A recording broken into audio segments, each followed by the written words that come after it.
What is going on with my family? What's going on? Why is this going on? Where does this leave me? How am I going to get through this? The questions swirled in Amy Kemp's mind.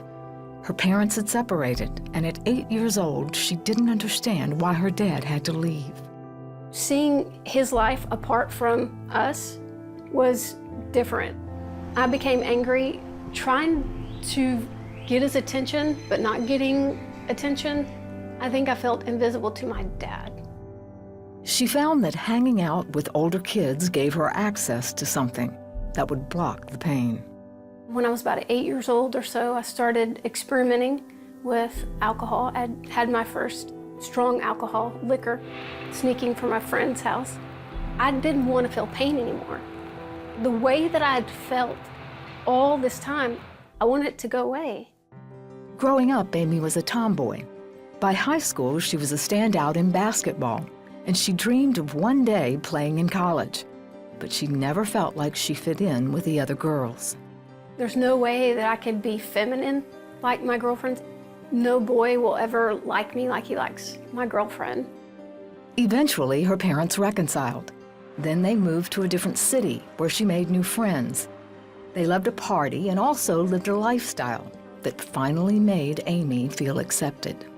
When I was 16, I was introduced to the lifestyle of homosexuality, and through sports, through basketball.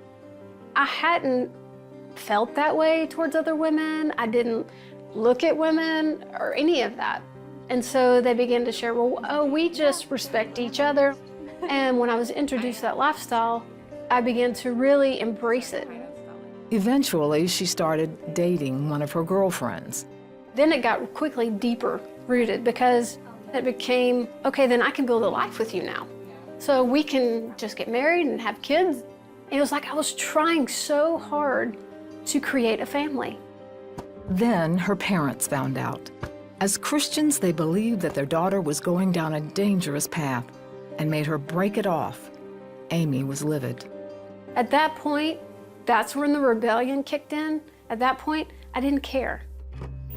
She dropped out of high school and moved in with a friend who was a drug dealer. All this time, I'm being just hammered in my thinking with insecurities. Now all this guilt, condemnation, I can't change, oh, you messed up, you're not going to college, your dream of playing basketball is never gonna happen, look at you, you're a failure. All that just drove me even deeper.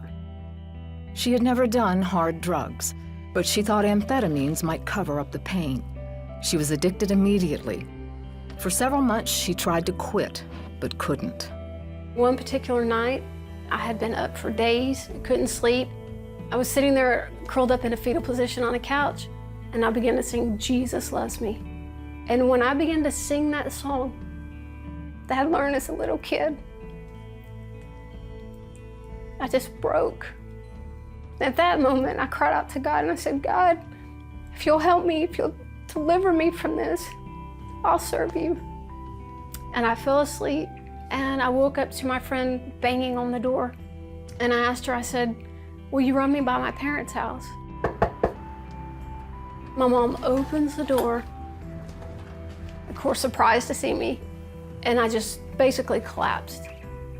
All I could say is, I'm so tired. Her parents prayed with her, and she gave her life to Christ. I knew something was different. He didn't just take the drug addiction. He took the pain, the rejection, the shame, the regret, and he filled me with love and joy and peace. And that just began the journey to healing. Amy says after that, the addiction vanished. And over time, she says God helped her turn away from the homosexual lifestyle. The desire for that was gone. I no longer had a desire for that. Amy says she no longer worries about fitting in because she knows that Christ accepts her. She now enjoys doing missionary work in several countries and has written a book about her journey called Prodigal Daughter. All of that regret and all those wrong mindsets, broken. I mean, just shattered one after another, just broken. And today, I completely live knowing that I'm loved, knowing that no matter what, I'm the beloved daughter of God.